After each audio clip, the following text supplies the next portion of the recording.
La justice est une alternative à la violence. Et si on n'a pas accès à la justice, on est soumis à la violence.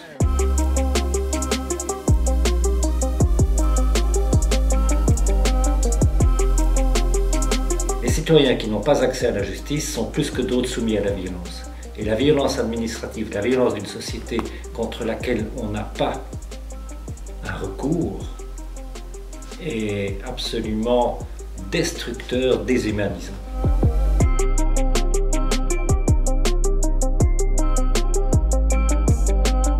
On est dans une société qui conditionne de plus en plus les droits mêmes élémentaires.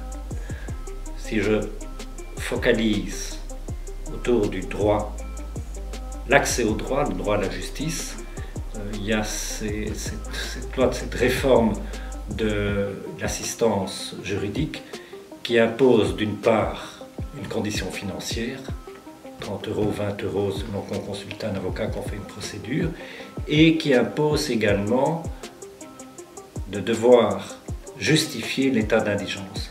Et pour des gens, c'est une condition supplémentaire qui est difficile à remplir parce qu'il faut courir, il faut chercher des papiers, etc.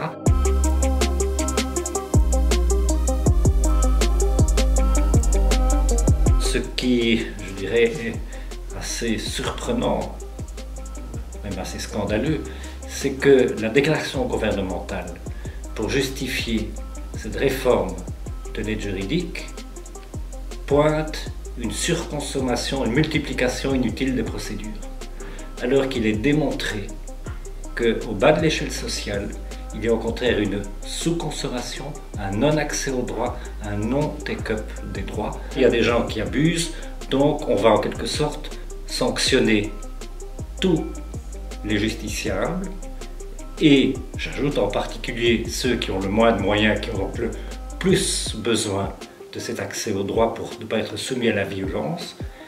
Et ce sont ceux-là qui finalement font les frais d'éventuels, de potentiels fraudeurs ou abuseurs de procédures.